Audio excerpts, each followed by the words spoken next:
तर विदर्भात तापमानाचा कहर पाहायला मिळतोय। अमरावतीमध्ये 7 वर्षांनंतर पारा 46.8 अंशावर गेला।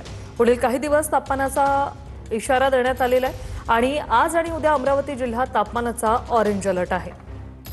स्वप्नील उमाप आमचे प्रतिनिधी आपल्यासोबत थेट जोडलेले आहेत। स्वप्नील, आपण पाहतोय विदर्भात उष्णतेचा कहर पाहायला मिळतोय, काय आहे सद्यस्थिती?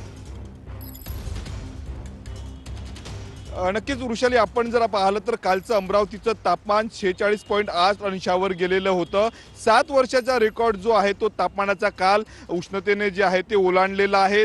आज आणि उद्या जर आपण पाहिलं तर विदर्भामध्ये ऑरेंज अलर्ट जे आहे ते जारी करण्यात आलेलं आहे। आपण दृश्यांमध्ये बघतो सकाळपासून जे आहे ते अमरावतीकरांना उन्हाचे चटके सोसावे लागत आहेत। त्यामुळे घराबाहेर पडणारे नागरिक जे आहेत ते आपली पुरेपूर काळजी घेत असल्याचं पाहायला मिळत आहे। मी अमरावतीच्या अत्यंत महत्त्वाच्या अशा वेलकम चौक पॉइंटवर आहे आणि या ठिकाणी जर आपण पाहिलं तर सकाळपासून वाहनांची वर्दळ असते, परंतु उन्हामुळे जर आपण पाहिलं तर अमरावतीकर घराबाहेर पडण्याची हिंमत करत नाहीत, कारण तापमानात मोठ्या प्रमाणावर वाढ झालेली आहे। 7 वर्षाचा रेकॉर्ड जो आहे तो कालच्या तापमानाने जे आहे ते ओलांडलेला आहे।